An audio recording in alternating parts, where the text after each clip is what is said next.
தமிழ்நாட்டில் வாட்டி வதைத்த பெஞ்சல் புயல் கடந்த டிசம்பர் 1ஆம் தேதி திருவண்ணாமலையும் விட்டு வைக்கவில்லை.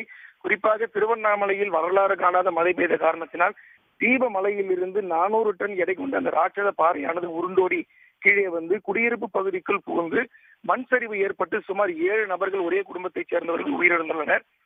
தொடர்ந்து அந்த பாறையானது மலை மீது சிக்கிக் கொண்டிருந்த நிலையில் கீழே உள்ள வ.உ.சி. நகர் 11வது தெரு குடியிருப்பு வாசிகள் அனைவரும் இந்த ராட்சத பாறையை உடனடியாக அகற்ற வேண்டும் என மாவட்ட நிர்வாகத்திடமும் தமிழ்நாடு பொதுப்பணி மற்றும் நெடுஞ்சாலைத்துறை அமைச்சர் ஏவா வேலு அவர்களிடம் தொடர்ந்து கோரிக்கை வைத்திருந்தனர்.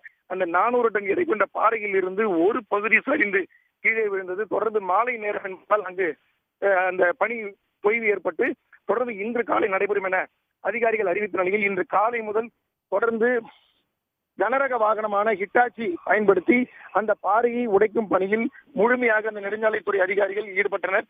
தொடர்ந்து அந்த பாறையினுடைய 400 டன் எடை கொண்ட ராட்சத பாறை பாதி உடைக்கப்பட்டு கீழே விழுந்த நிலையில் தற்பொழுது வந்த கூடுதல் தகவலின்படி முழுமையாக அந்த பாறையானது ராட்சத பாறையானது முழுமையாக அகற்றப்பட்டு அதாவது உடைந்து விட்டது.